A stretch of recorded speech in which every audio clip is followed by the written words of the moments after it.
a black guy did this immediately. It's just that's the only thing.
Interesting.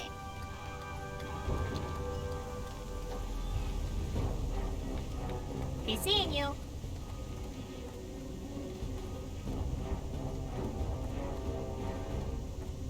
Good day to you. Very good.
Need help?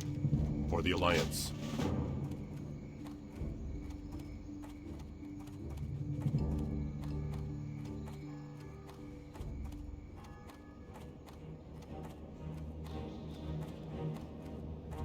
What can I do for you?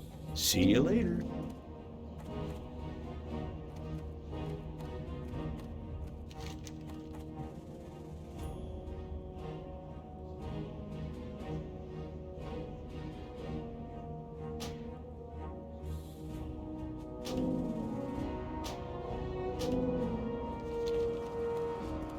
You need something? Be careful.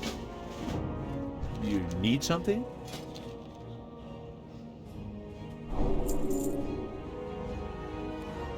See you around. Hello. Safe travel.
What are you looking for?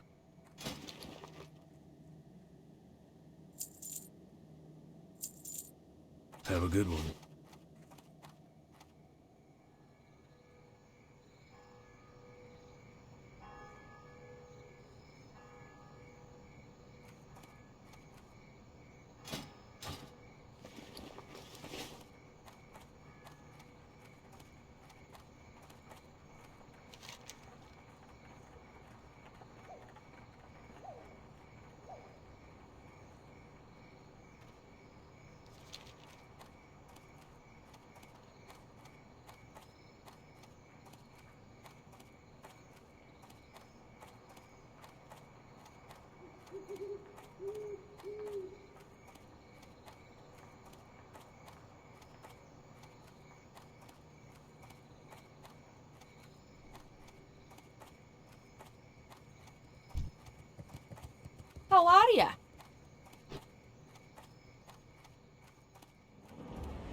I can't cast that yet.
It's too far away.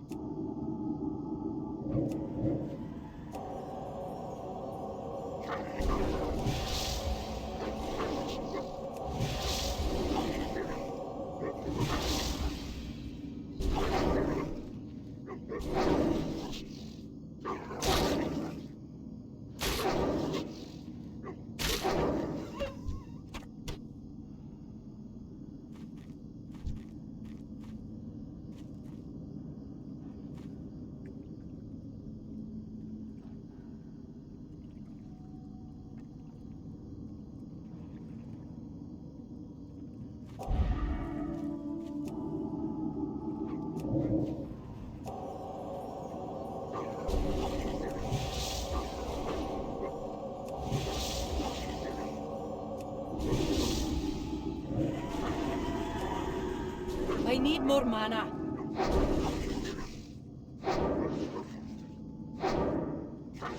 That's still recharging.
spell isn't ready yet.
That's still recharging. That spell isn't ready yet.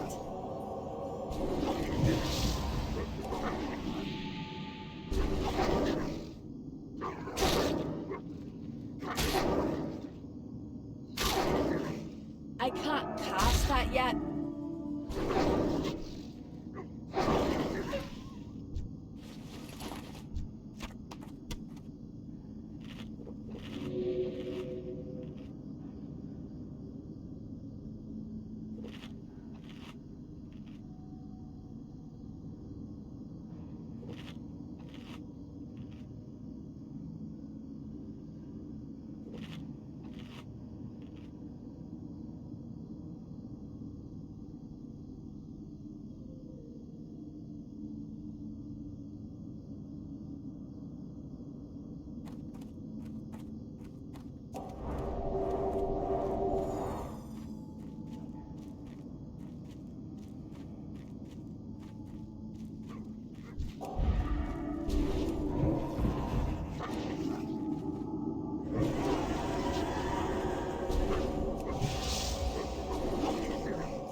That's still recharging.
need to get closer.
I can't cast that yet.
My mana is low. That spell isn't ready yet.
Hey there.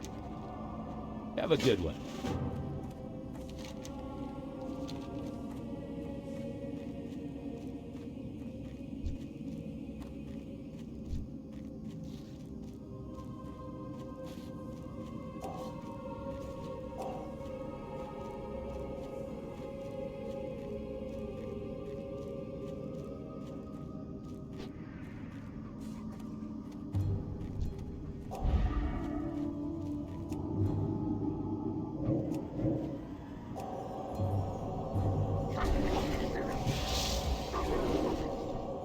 I can't cast that yet.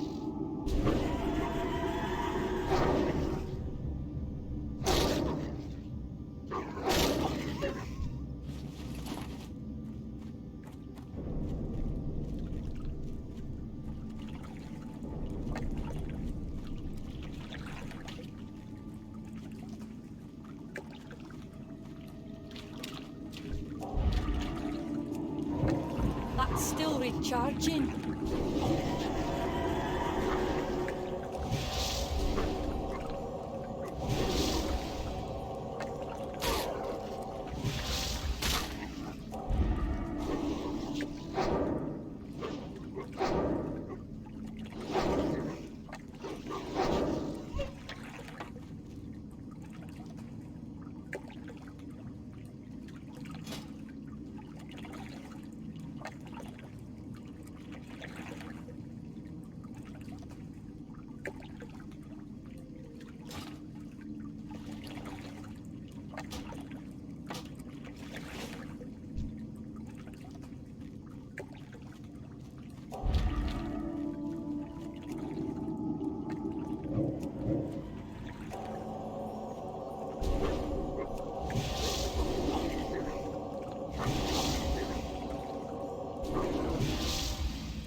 I'm out of range.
Good day to you.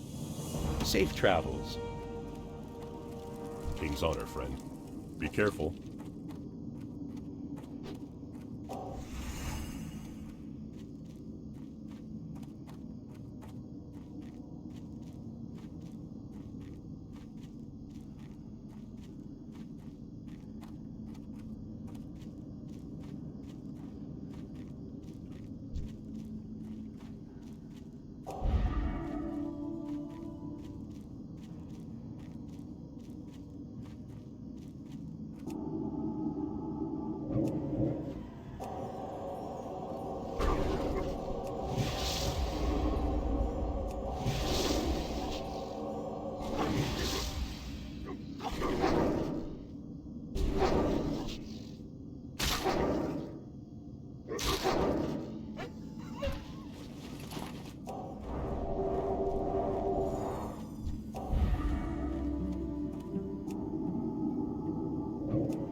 That spell isn't ready yet.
It's too far away.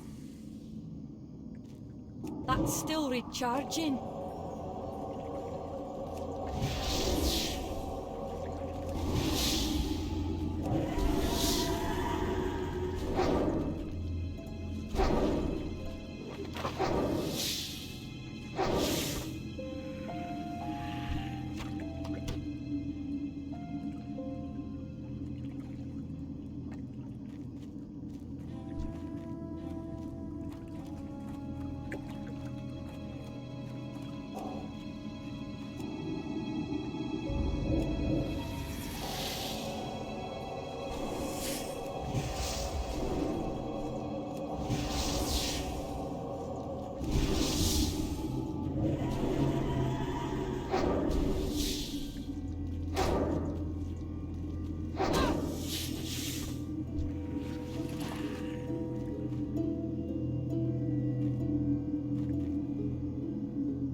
Good evening, I'm Asha Tomlinson. Ian is away. Tonight, new measures to slow Omicron spread confusion. It's quite complicated. Ottawa's travel and testing rules still aren't up and running. I didn't know until I arrived what would happen. And with the variant spreading, guidance on when you should get boosted. Parents of a school shooter are charged. Their son had access to a deadly weapon that they gave him is unconscionable. They bought him the gun on Black Friday, and that's not all. I get my light right from the source, yeah, that's it. Bieber backlash. The pop star slammed for performing in Saudi Arabia. It comes down to the conscience of the artist. From Canada's COVID hotspot to vaccine success. We wanted to meet our community where they were. How Peel Region turned things around. This is The National.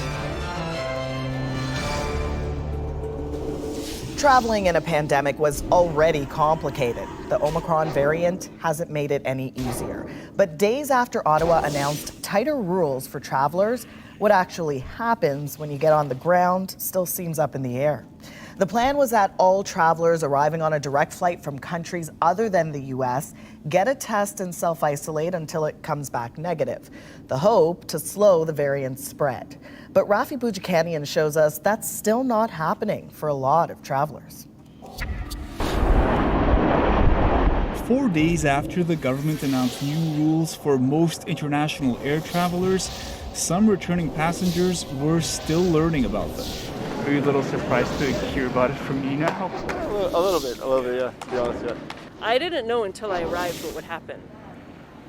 The flight attendants on the plane didn't know what would happen until I arrived. The government says the rules aren't complicated. There's an evolving situation and that there are always new information. And we can always, as a government, continue to communicate. The government's effort to communicate? A series of diagrams. Vaccinated travelers not flying in direct from the U.S. need to get tested on arrival and quarantine until it comes back negative. But right now, many aren't testing or isolating. Some will be tested in spaces like this one at the Ottawa airport. It's not up and running yet. But airports say it would be impossible to test everyone on site. We're all collectively struggling to understand how we can operationalize this in a way that will keep travelers flowing, keep everybody safe, and avoid those log jams at airports. Ottawa says there will be take-home tests for some too, but admits it will take time to implement. We will not be able to test every targeted traveler overnight. It will take a few days until the necessary infrastructure, space, and human resources are in place. As the holidays approach and people make more travel plans, the federal government is warning the rules may change again. Rafi Boudjikanian, CBC News, Ottawa. The federal body that advises provinces on vaccines has issued the widest push for third doses yet, as some parts of Canada head into a dicey holiday season. Ontario alone reported more than 1,000 cases, its highest one day in 6 months. And if we compare average daily new cases from a month ago, in both Ontario and Quebec, they've roughly doubled. Vicodopia shows us how the guidance on third doses could shore up Canada's defenses against COVID.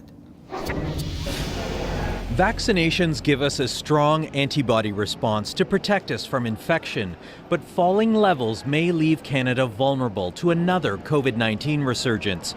So the National Advisory Committee on Immunization says people 50 and up should get a booster, and for adults under that age, they could also get one, depending on local conditions. We don't want to wait too long because if we wait to get the actual data on, increasing hospitalizations and other lagging indicators, then it'll be too late. Some provinces haven't waited. They're already giving boosters to younger age groups. Experts say 2 shots still do a good job at protecting people from severe illness, but a third could stop people from even getting infected. What this will reduce is carriers of SARS-CoV-2 that are circulating in the population, and I think that's a key for helping to control the pandemic. Widespread boosters are now supported by new data from the UK. The study used several vaccines as boosters in people 30 and up, including the 4 used in Canada. In almost all cases, boosters gave people a higher level of immunity from the coronavirus, including the Alpha and Delta variants, though less effective for people 70 and up. The third dose can, first of all, give you a much higher antibody level. The study's lead author says half doses of Pfizer also worked just as well. Now, for global vaccine supply, that is brilliant, because it means that we might be able to immunize 2, 3, or even 4 times as many people with the same amount of vaccine. But clearly, you can't just make those decisions off one study. And even more doses may be needed down the road. Today, PEI announced some immunocompromised people should get a 4th shot. Provinces concerned about rising cases and the unknowns of Omicron are taking every precaution. Vic Adopia, CBC News, Toronto.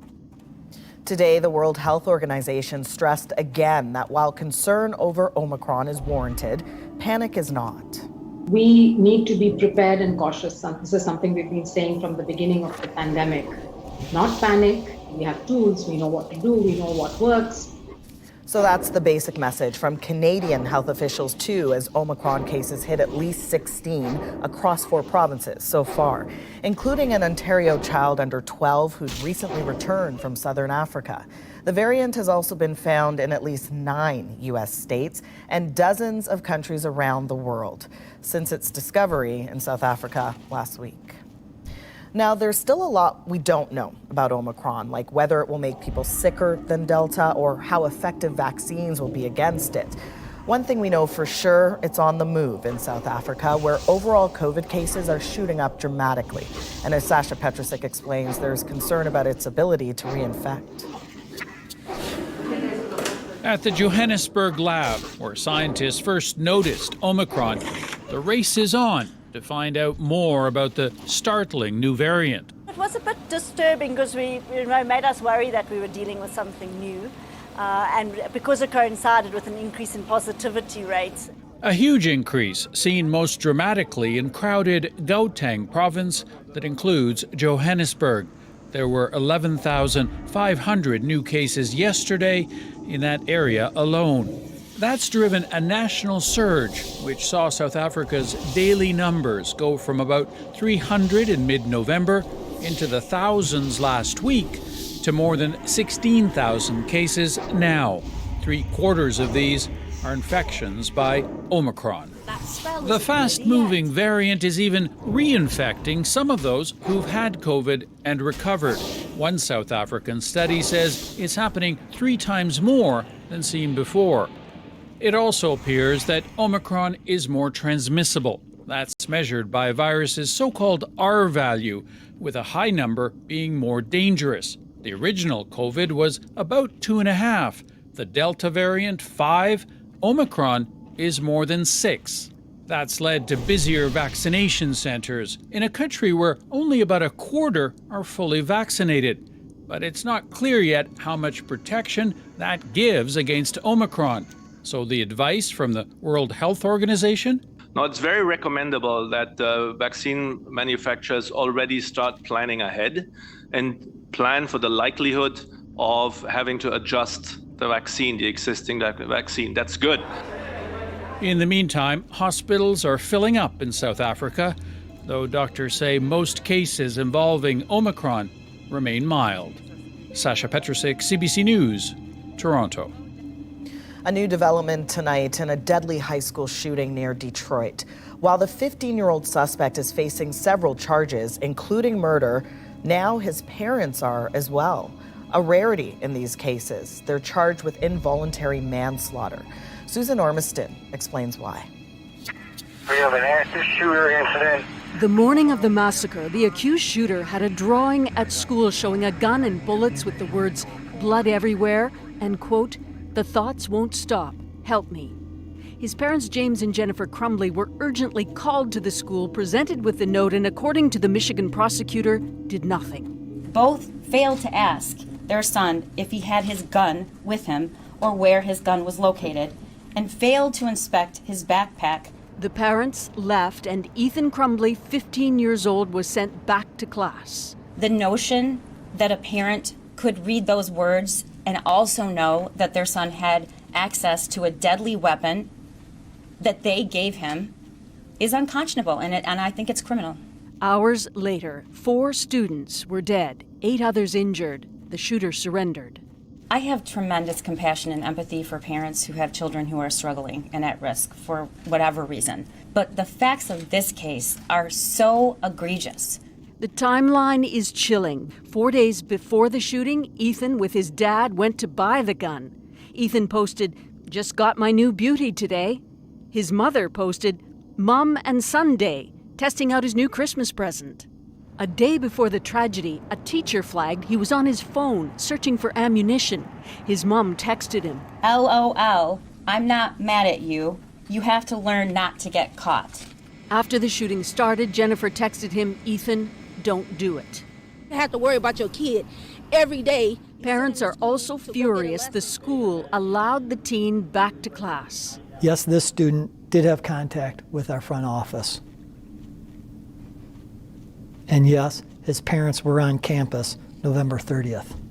No discipline was warranted. Police are still searching for the parents who'd left town for their safety, according to their lawyers. Susan, how is the community responding to this tragedy? Well, grieving naturally, but there's anger too. There were big red flags here at home, at school. The prosecutor saying, of course, this student should never have been sent back to class. Lawsuits could come against the school district. And she lamented Michigan's, quote, woefully inadequate gun laws. There's no safe storage requirement, and they allow children to go into gun stores and to practice at shooting ranges with their parents. Enough is enough, she concluded. Senior correspondent Susan Ormiston in Washington, thank you. Disappointing job news out of the U.S. Growth has slowed considerably, the smallest gain since December 2020. Just over 200,000 new jobs were created in November. Compare that to October, when nearly 550,000 new positions were added. Economists say growth is especially slow in the service and tourism sectors, still feeling the effects of the Delta wave. Canada, meanwhile, exceeded expectations, adding 154,000 new jobs in November, and the unemployment rate dropped to a pandemic low of just 6%. As Jacqueline Hansen reports, it's great for job seekers, but hiring is a whole other story. Erica Albert lost her job during the second wave of COVID. The finance company she worked for downsized. Well, there were many scary moments. Finding a new position as an office manager mid-pandemic wasn't easy. With COVID and lockdowns, office managers often need to be in an office. So I decided that I was going to reassess a little further. So she wrote a book, and despite its title, she took her time searching for her dream job, something local with the flexibility to work from home. That finally came. I actually just started on Monday. Yay! Statistics Canada says more than 8 in 10 women aged 25 to 54 are now working. That is a record high, and most of the jobs they gained in November were full-time. I think this is the effect of the newly implemented flexible work arrangements. This economist says there are also other factors behind the jump in new jobs for both men and women, including the end of CRB in October. Plus, we're finally seeing the effect of the reopening economy, of people's demand for goods and services being met. Every sector right now is looking for talent. This recruiter says it has become a candidate's market, so much so that while companies are optimistic about the economic recovery, they're also worried about whether or not they'll be able to compete in a market that is looking for talent all at the same time. That competition is driving up some wages. StatsCan says wage growth overall is just keeping up with inflation, but new hires are getting paid even more. Meanwhile, Albert is looking forward to her first paycheck in nearly a year. It's definitely going to be a lot more than what EI offers, I'll say that. And a new start that she hopes was worth the wait. Jacqueline Hansen, CBC News, Toronto. BC's health minister responded today to concerns about a new policy that allows 911 operators to put some callers on hold while they wait for an ambulance. We're responding by meeting the need, by adding dispatchers. 30 already, with another 35 coming, and more after that to meet the dispatch needs on the ambulance side, because that's critical. The minister says the possibility of being put on hold is only for those with non-life-threatening illnesses. Critics say this measure, even if temporary, puts callers at risk. Some people in Abbotsford, BC, got news they were anxiously waiting for. They're finally allowed back home after being forced to flee because of flooding. The city lifted some evacuation orders in the hard-hit Sumas Prairie region. As Katie Nicholson shows us, in neighboring Chilliwack, the painstaking process of cleanup has already started. And this floor got all soaked. Doug Jewell walks through his soggy, mildewing basement. But then the water, like, it comes right up. It soaks right into this stuff, right? And yeah, it's just pumping and pumping and pumping and draining. Jewell's home was flooded not once, but twice in the last 3 weeks. Felt like it was like a war I was fighting. And I was hopefully just trying to stay on top of it, right? And now that it's subsided a bit, it just takes a little more off of your chest. You're just, fine, I can breathe for a minute. Breathe and then rip out carpet and drywall, seal the leaking foundation, and tally the damage. Not far away, follow the blue hose pumping gallons of water outside, and it will lead you here to Peggy Malcolm's basement. This is groundwater, but it's also overland. It's becoming overland because our storm system has become overwhelmed. Across the province, flood-ravaged homes, farms, drowned in several feet of murky water, and highways ripped apart. The price tag for repairs. So it is fair to say that it will be very significantly expensive to rebuild our infrastructure and to build it to a higher, more resilient standard. Between insurance claims, decimated infrastructure, and the unanticipated costs of a choked supply chain, a final tally could take years. The Fort McMurray wildfire is currently Canada's most costly disaster, with some estimates at $10 billion. At least one expert says the BC floods could come close or top that. This will be one of the largest losses in Canadian history. We're talking about billions of dollars. And counting, as even today there were new evacuation orders, and on this Chilliwack street, new sandbag dikes, pushing water into a new and unwelcome neighborhood pond feature. Katie Nicholson, CBC News, Vancouver. Now, some of the structures that were supposed to keep waters from flooding properties have completely failed. That includes some of the 178 orphan dikes that have been left to age without government oversight. As Brady Strachan tells us, people are demanding answers. A small river runs through Bev Greenwell's hayfield east of Princeton. Taking all the highway fencing and this. 2 weeks ago, an aging dike along the river gave way. Rushing water has been eroding her property ever since. The hayfield's a mess. It's covered in debris, logs and trees with roots. We found half a boat. That'll all have to be removed. The dike was built long before Greenwell bought the property 2 decades ago. It's known as an orphan dike, not managed or maintained by any level of government. And Greenwell says she's not able to build it up to protect her land. Well, we would have liked to, but the bureaucracy for touching a dam or a dike or anything near water, it gets pretty thick. There are more than 175 orphan dikes in BC, many built several decades ago under emergency flood conditions. A recent report found many of them have degraded over time and no longer offer reliable flood protection. That's the issue 40 minutes away near the village of Karameas. The recent floods brought water pouring over the dikes and into this trailer park. You see the same over and over and over again. In the meantime, we're losing integrity on these orphan dikes. The mayor says he's been lobbying for help from the province for a decade. This isn't going to go away, so you can invest your money and prevent the loss of life and assets, or you can keep doing what you've been doing for the last 50 years, really, and wait until some catastrophe happens. The province says it's aware of the issue and has hinted at changes to come in legislation next year. And obviously the issue of orphan dikes is of significant importance. But at an estimated cost of more than $800 million to upgrade BC's orphaned dikes, there's no telling how long landowners and communities will have to live with the failing flood barriers. Brady Strachan, CBC News, Princeton, British Columbia. Justin Bieber is facing growing calls to cancel a controversial performance this weekend. I get my life right from the source, yeah, that's it. Next, should the Canadian pop star visit Saudi Arabia or take a stand against human rights abuses? If you're getting $5 million, $10 million for one show, that is a difficult thing to say no to. It was once one of Canada's COVID hotspots, how Ontario's Peel region turned things around. We knew we had to do something. And Barbados braces for what Omicron could mean for tourism. With this new variants coming out, we're all kind of now holding on. A sun destination on edge. We're back in 2.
They work to steal from high-end clothing stores, often using weapons and physical force. Officials in California say 14 arrests were made in connection to a series of brazen smash and grab thefts last month. All of the suspects have been released, though, with several meeting no bail criteria, a policy aimed at reducing overcrowding in jails during the pandemic.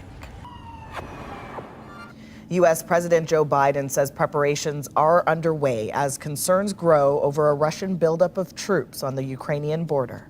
What I am doing is putting together what I believe will be the most comprehensive and meaningful set of initiatives to make it very, very difficult for Mr. Putin to go ahead and do what people are worried he may do. Ukraine has accused Russia of placing some 100,000 troops near its border.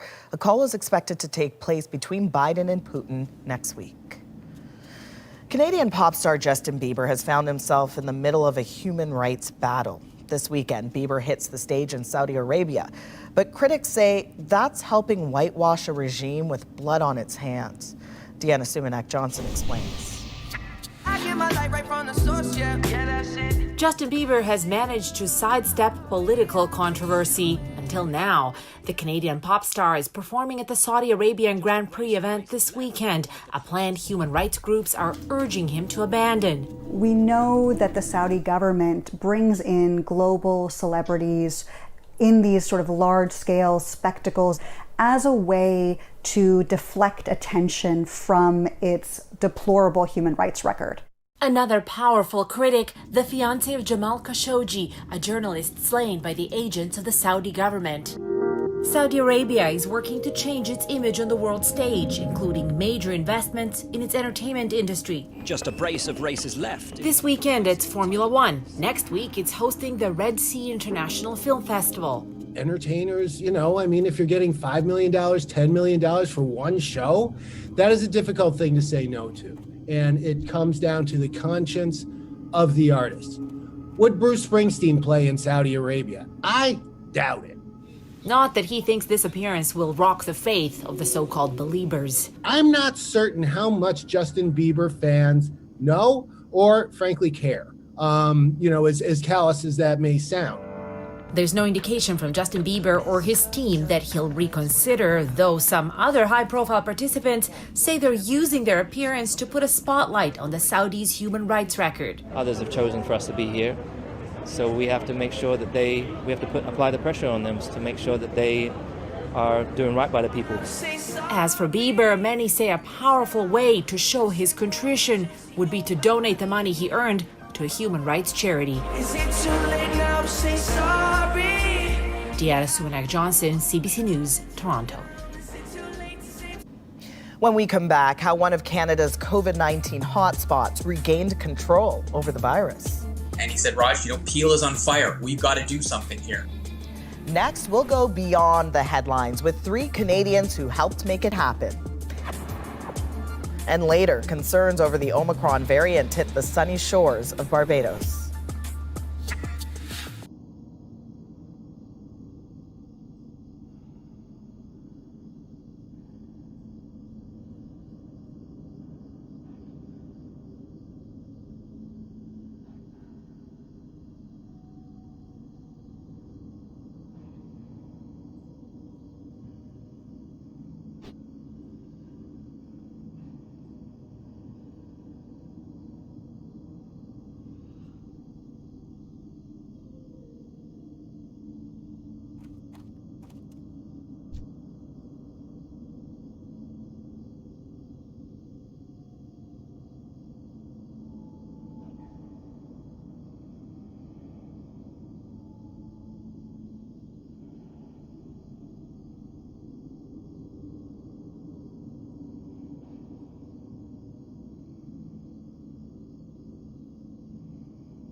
Greetings. Go with honor, friend.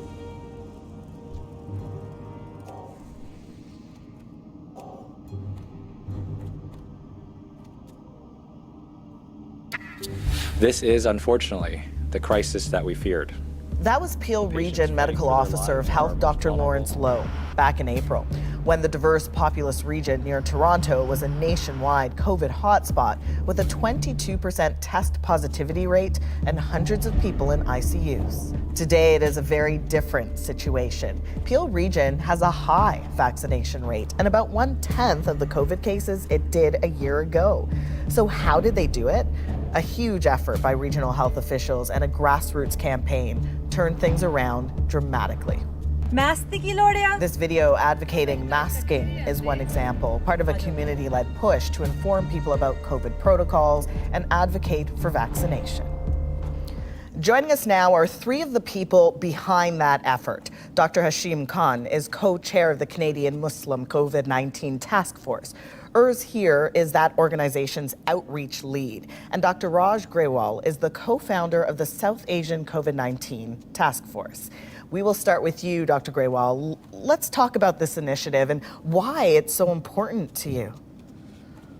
Thanks, Asha, for the question. Well, it was about a year ago, and Dr. Hashim Khan, who's on this call right now, he reached out to my wife and I, and this was back in November 2020 around Diwali, when COVID positivity rates in my hometown were well over 20%. And he said, Raj, Peel is on fire. We've got to do something here. And this is where my mom and dad still live. Like I said, I'm from there. South Asians make about a third of the population of the Peel region, but we're making up half of the cases. And so South Asians were being disproportionately affected by COVID-19 due to the essential workers. They didn't have that option to work from home. And they came from multi-generational families. One person got COVID-19 in the home, they all did. So there was that lack of cultural sensitive information also being available. So we knew we had to do something. And Dr. Khan, you came up with an approach specifically for your community. What was different about it? I think what we saw was the pandemic doesn't affect, it's not just a medical problem or a health problem, it affects communities, and there's spiritual aspects to it as well. So what our task force has been doing is we've tried to have a holistic approach to vaccine rollouts as well, where we have faith leaders as well as community representatives along with healthcare providers and physicians. And collaboratively working together, we came up with a strategy where, first of all, we reviewed the contents of all the vaccines, made sure that they were permissible and halal, and came up with statements with organizations to endorse vaccinations as a social responsibility for all Muslims, as our responsibility to all Canadians as well as our own individual responsibility as well. And then we had faith leaders as vaccination champions along with Muslim healthcare workers, so people who looked like the community members as well who were getting vaccinated, to inspire confidence. We want to inspire confidence and hope before hesitancy actually set in. And beyond that, we wanted to create safe spaces. So we promoted and supported mosques as vaccination clinics and sites. And we had access and channels where people could ask their questions and we would answer them and distribute the answers online along with to 500 mosques across the country. Urs, you're the outreach lead, of course, at the Canadian Muslim Task Force. On the ground, as you talk to folks, did you encounter a lot of vaccine hesitancy, and how were you able to overcome that? Well, there wasn't a whole lot of vaccine hesitancy. However, because it was, we had launched at the Islamic Center during the month of Ramadan, people were fasting, and some people had concerns around getting getting their vaccines during their fast, and people didn't want to break their fast. It's very important to the community. So we had to have faith leaders, community leaders champion that, host sermons in regards to that. While making calls, some people did express if this was okay, if it was halal, and we said that yes, there were imams and who said that there's no issue with having a vaccine while you're fasting.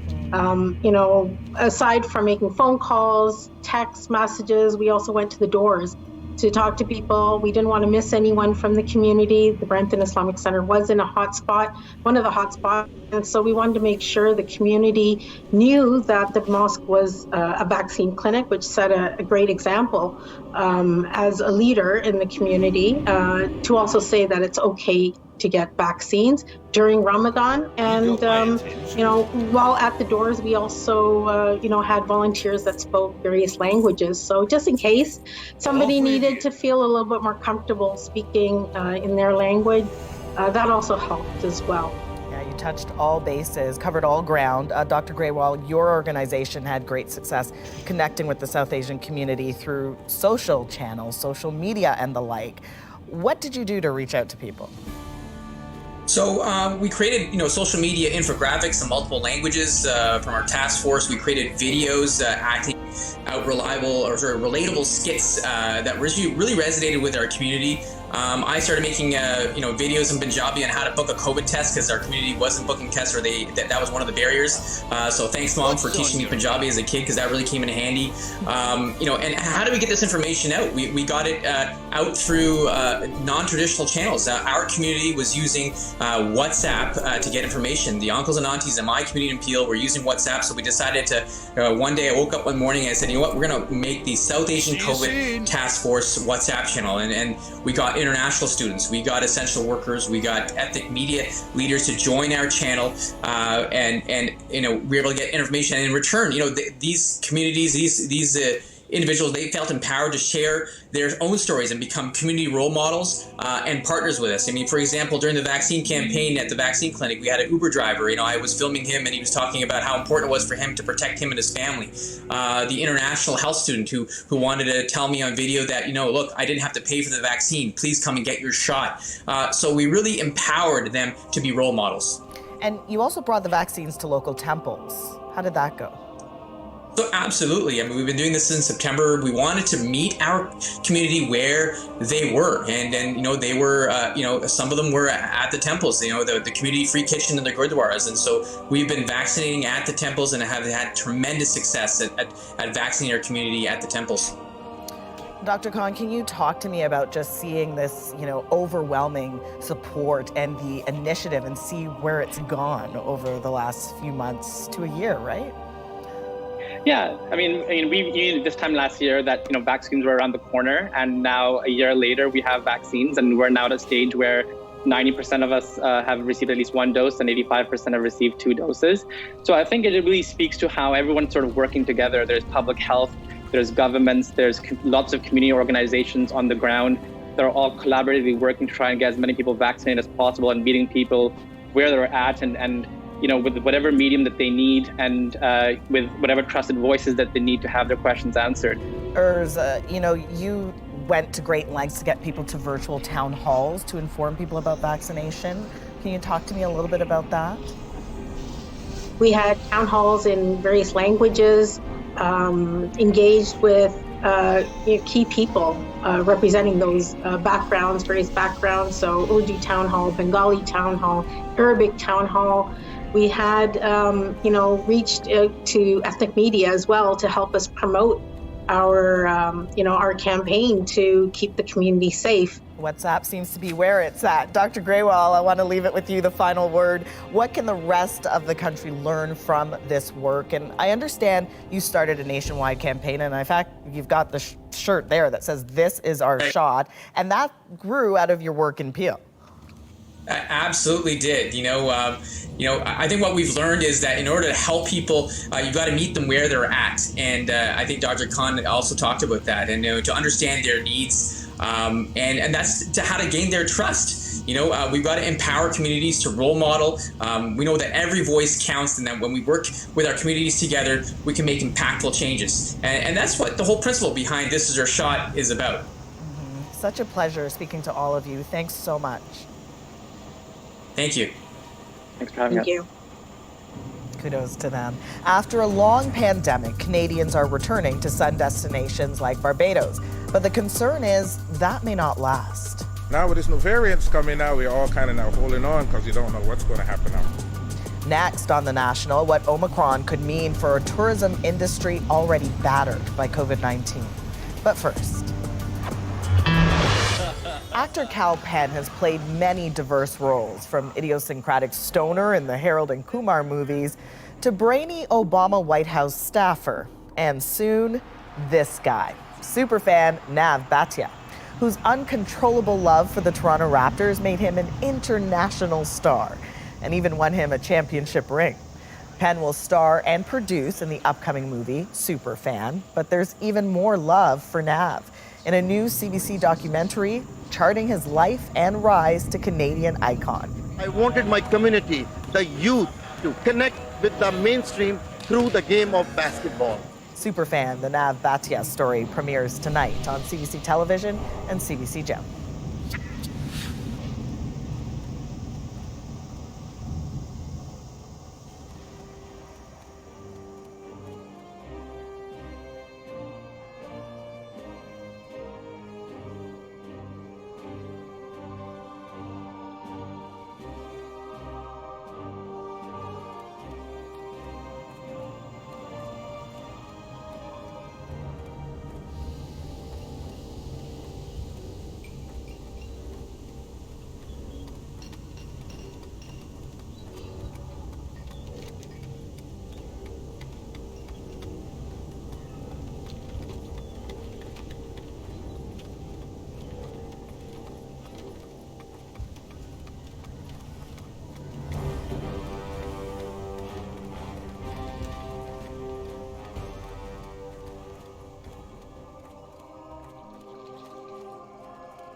Good day to you.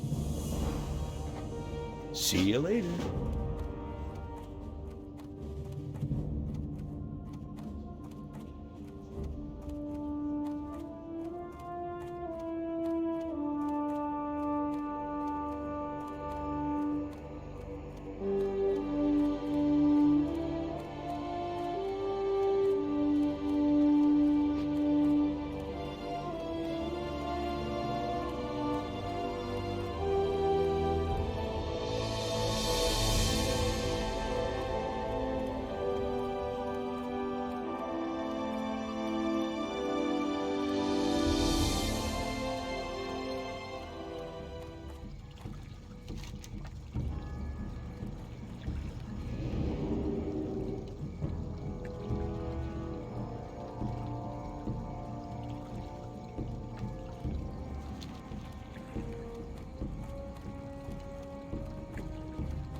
On your marks? Get set, bake.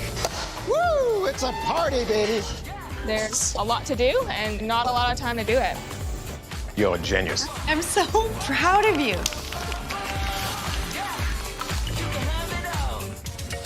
It's love at first listen with CBC Listen.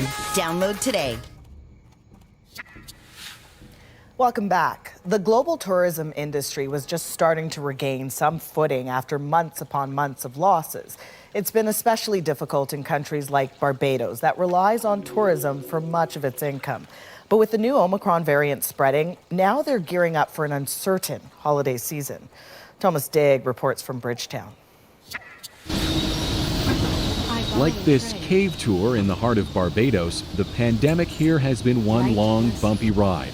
It can be scary and hard to see what's ahead. And the ride isn't over yet, not with that new variant. Canadians have long been coming to the Caribbean to escape stress. Now they come to escape COVID, or so they hope. We'll deal with whatever we're told to do on the way back, and it was worth it. This eco-adventure park is welcoming tourists again. The scenery wild as ever. It's winter back home, so it's good to get somewhere with sun and sea and warmth. Beckoning visitors back to Barbados means breathing life into this island's battered economy. These beaches normally attract more than 1 million tourists a year, but the pandemic decimated the industry. Now, as sunseekers return, many here wonder what the new variant will mean for the holiday season and beyond. During the pandemic on this small island, Wesley Gittins saw upwards of 20 restaurants shut their doors. His managed to stay open.